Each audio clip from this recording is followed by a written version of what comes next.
سفر پہ 48 میل سے زیادہ کے سفر پر ہے. سفر چاہے سہولت کا ہو یا مشقت کا ہو، لیکن 48 میل سے زیادہ سفر پہ جو آدمی جا رہا ہے اور یہ مریض اور مسافر روزہ کسی وجہ سے نہیں رکھنا چاہتے تو بے شک رمضان میں روزہ نہ رکھیں. فعدۃ من ایام اخر، تو جتنے دن رمضان کے روزے نہیں رکھے بیماری اور سفر میں، گن کر دوسرے دنوں سے وہ روزے قضا کر لیں اس کے بعد، یعنی صحت اور سفر کے بعد.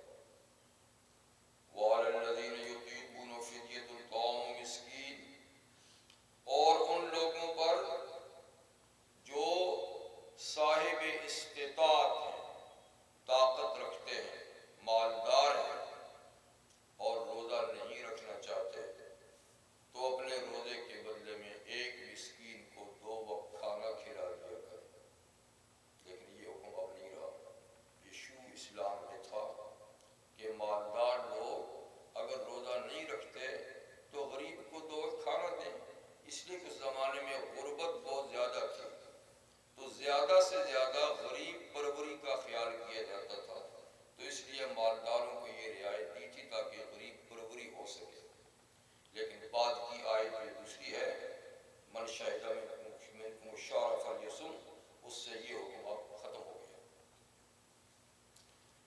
ہاں، یہ حکم اب باقی ہے اس لحاظ سے کہ وہ لوگ کی جن کی طاقت ہی ختم ہو چکی ہے، کیونکہ اطاقہ یطیقو کے 2 معنی ہوتے ہیں، ایک طاقت رکھنا استطاعت، ایک طاقت کا کھو جانا بھی اس کا معنی ہوتا ہے.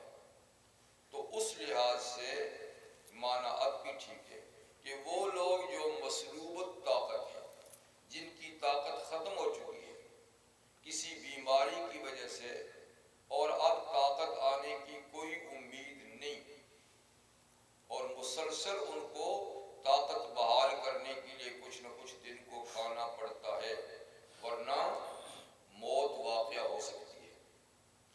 یا وہ مسلوب طاقت جن کی عمر بہت زیادہ ہو چکی ہے اور اتنے بوڑھے ہو چکے ہیں کہ اب ان کو دن میں کئی مرتبہ کچھ نہ کچھ کھانا پڑتا ہے، ورنہ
دوسرا پلر ہے اقام الصلاۃ، نماز قائم کرنا، 5 وقت نماز.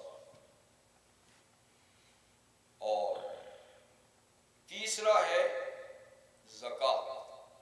یہ صاحب استطاعت پر ہے، مالدار لوگوں پر ہے، صاحب نصاب لوگوں پر ہے.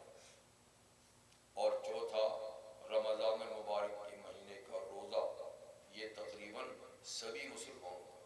نماز اور روزہ تقریباً سبھی مسلمانوں پر فرض ہے، لیکن زکوٰۃ اور حج صاحب استطاعت لوگوں پر فرض ہے. تو گویا 3 رکن تو عام ہیں، ہر آدمی کو یہ کرنے ہی کرنے ہیں: ایمان، نماز، روزہ. اور 2 خاص ہیں جو صرف صاحب استطاعت لوگوں کے لیے: زکوٰۃ اور حج. رمضان المبارک کے روزے سے پہلے عاشورے کا روزہ مسلمانوں پر فرض تھا. مکی زندگی میں نبی کریم علیہ السلام عاشورے کا روزہ رکھتے تھے، اور یہ اتنا عام روزہ تھا کہ مشرکین مکہ بھی رکھتے تھے، یہودی بھی رکھتے تھے. جب مدینہ منورہ آپ تشریف لے گئے تو ہجرت کے دوسرے سال اس کے متبادل رمضان کے روزے اللہ تعالیٰ نے فرض کر دیے. اور یہ آیت نازل شہر رمضان الذی انزل فیہ القرآن، اور یہ آیت جو بھی آپ کے سامنے تلاوت کی. تو اب سال میں 1 مہینے کے روزے ہیں، اور شرعی مہینہ چونکہ چاند سے ہوتا ہے تو اس لیے روزہ کبھی 30 کا ہوگا، کبھی 29 کا ہوگا. اس لیے کوئی واویلا بچانے کی ضرورت نہیں ہے. 30 کا ہو یا 29 کا ہو، وہ پورے مہینے کا روزہ ہے. اور 29 کا بھی ہو تو اللہ ثواب 30 ہی کا دیتے ہیں، کیونکہ نبی کریم صلی اللہ علیہ وسلم کا ارشاد ہے کہ شہر عید لا ینقصان، عید کے جو 2 مہینے ہیں وہ ثواب کے لحاظ سے کم نہیں ہوا کرتے. عید کے 2 مہینے مطلب کہ رمضان کے بعد، یہ رمضان کے اختتام پہ جو عید ہے، اور دوسری جو عید الاضحیٰ ہے، اگر یہ 29 کے بھی ہیں تو ثواب 30 ہی کا ہے.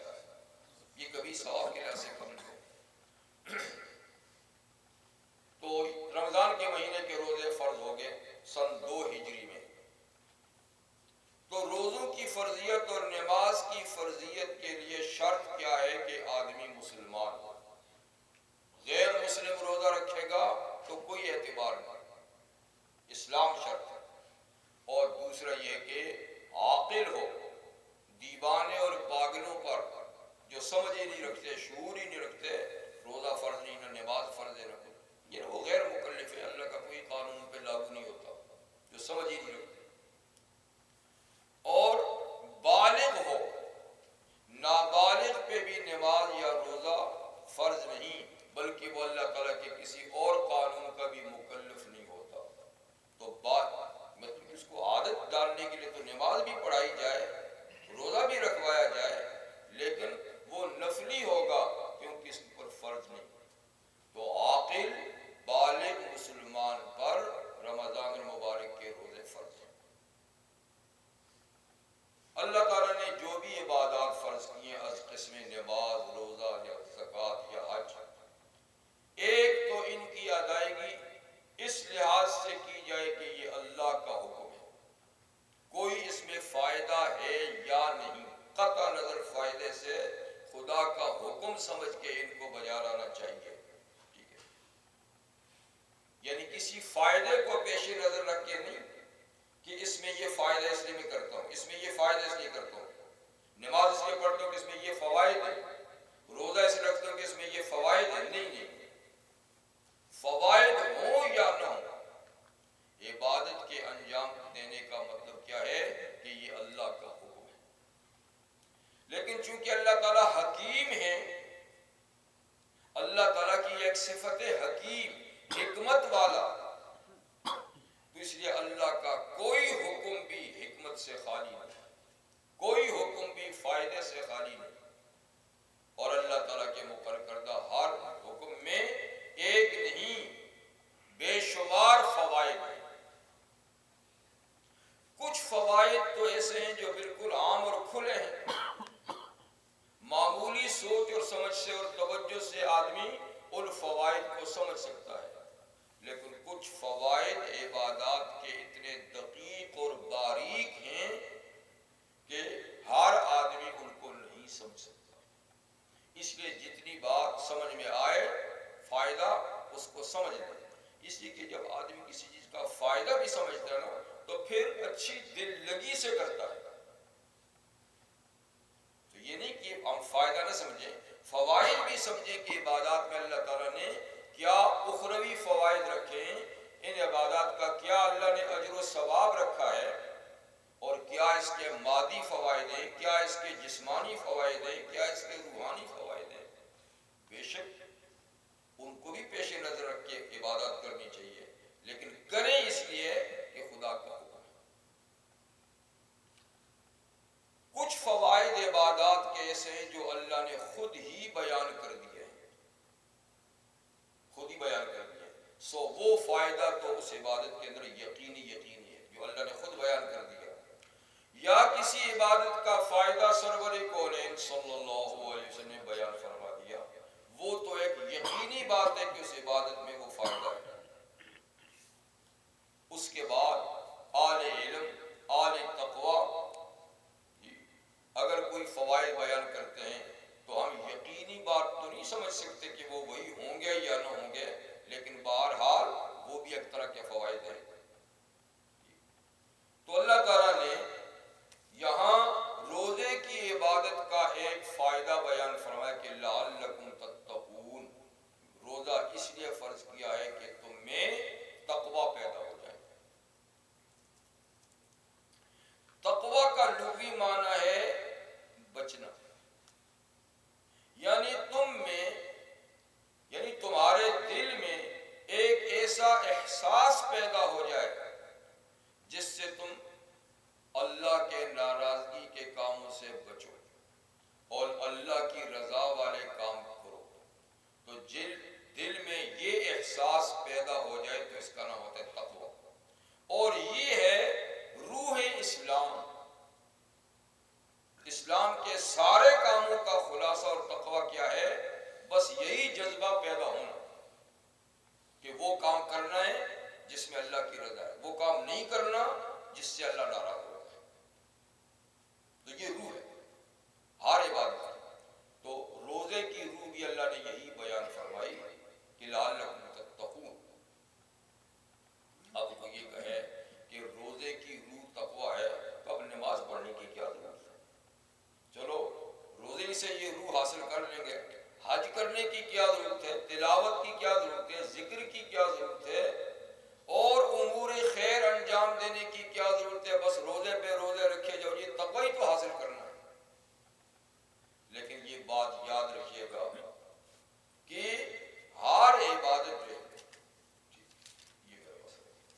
ہر عبادت جو ہے اس کا الگ تقوی ہے، اس کا الگ تقوی ہے۔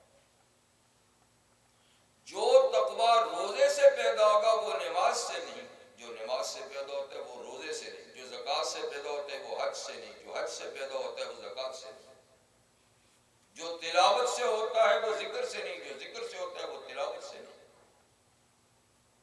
تو تقویٰ تو سب سے پیدا ہوگا، لیکن ہر عبادت کا اپنا تقویٰ ہے، اور یہ ساری عبادات جب انجام دیں گے تو سب کا جو مجموعہ تقویٰ ہے وہ ہے روح اسلام، اسلام کی روح، اسلام کی جان۔ تو خیر اللہ تعالیٰ نے فرمایا کہ روزہ تقویٰ کی صفت پیدا کرنے کے لیے رکھوایا جا رہا ہے کہ تم میں یہ احساس پیدا ہو جائے کہ جن کاموں سے اللہ نے روکا ہے رکوں، اور جس کام کا اللہ نے کرنے کا کہا ہے وہ کرو۔ اب دیکھیے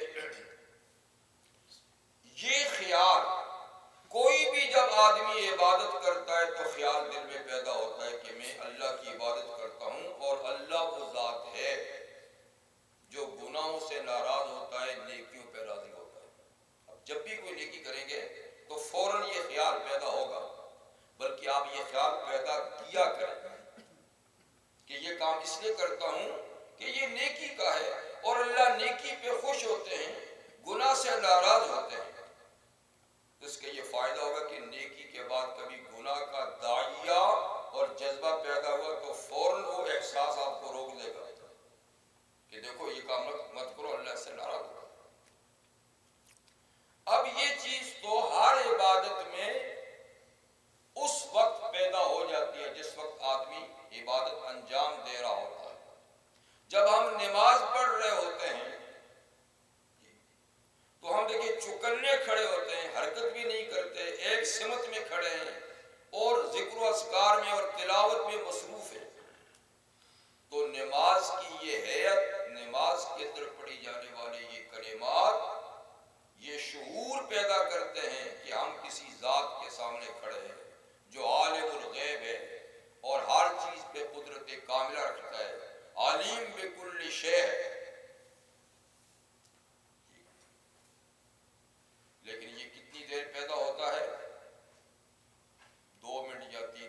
دوسری نماز کے وقت پھر تازہ ہوتا ہے، پھر نماز کے بعد ختم ہو جاتا ہے، پھر تیسری. تو اسی لیے اللہ تعالیٰ نے 5 نمازیں مقرر کی ہیں کہ دن میں کم از کم 5 دفعہ یہ خیال پیدا ہو، اللہ کے حضور جا کر یہ خیال پیدا ہو کہ ہم کسی کے بندے ہیں، ہم کسی کے غلام ہیں، ہم کسی کے حکم بردار ہیں، ہم کسی کے اطاعت شعار ہیں. دل میں 5 دفعہ فرض نماز میں کم از کم یہ خیال پیدا ہوتا ہے.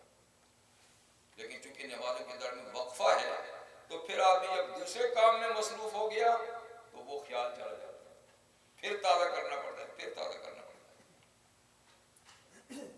اسی طریقے سے زکوٰۃ میں تھوڑی دیر وہ خیال ہوتا کہ ہمیں کسی کے حکم سے اتنا مال فلاں کو دے رہا ہوں، دے دیا تو تھوڑی دیر تو وہ خیال رہے گا، لیکن پھر اب سال بھر کے بعد پھر زکوٰۃ دینی ہے تو ختم ہو جائے گا.